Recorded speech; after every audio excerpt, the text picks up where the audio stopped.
As you know, Erbil has always continued to be a city of stability and security during the troubled years of Iraq. We believe that the continuation of this stability, security, and economic development is really important. We are ready to provide all kinds of assistance and support to the Erbil administration for the continuation of this. I would like to express my gratitude to them here, especially for the cooperation they have shown to Turkey in the fight against terrorism. We have more work to do to get rid of the scourge of terrorism. As you know, we have largely resolved this issue in Turkey. At the moment, the PKK terror group is hiding itself on the territory of Iraq. God willing, we will remove this virus from Iraq together. Both the Baghdad administration and the Erbil administration are very determined to clear them, and we will give the best support we can to these authorities. Ahmet Keser is an associate professor of political science and international relations at Hasan Kalyoncu University. Of course you are, Ahmet, you are a very good friend. Is Hakan Fidan speaking to people who are on exactly the same page? Are they basically just formalizing what they both agree on, or are there genuine disagreements? Adnan, first of all, thanks for having me again. As all of our audience will be familiar, Hakan Fidan was, of course, he used to have good connections in Iraq as the former chief of Turkish National Intel Agency. Now they're stepping ahead the issues further, just being from from security area to economic as well. Because formerly he was engaged in fighting against a terror organization, especially the PKK organization, which is hiding in the mountainous areas of the Iraq, especially. This is also among the top issues in the agenda still, but we see that there are at least two more, as you mentioned in your news. One is about the trans-border rivers, because Iraq is putting the blame on Turkey that Turkey is controlling the water on the river by the hydroelectric power dams.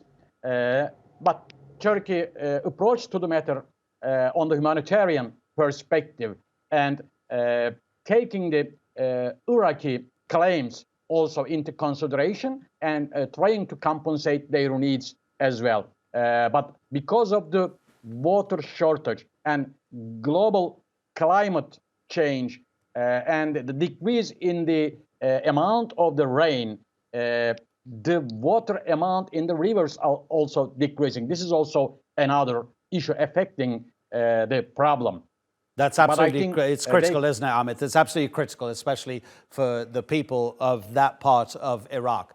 Ahmet, when the Turkish military or air force launches cross-border operations to target PKK terrorists in Iraq, does it do so because Iraq is not taking the action, or simply because it's imperative for Turkish security? It could be both, of course. But is Iraq taking enough action against the PKK?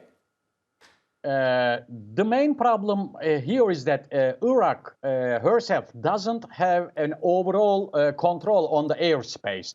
And especially the northern part of Iraq airspace is not under the control of central Iraqi government.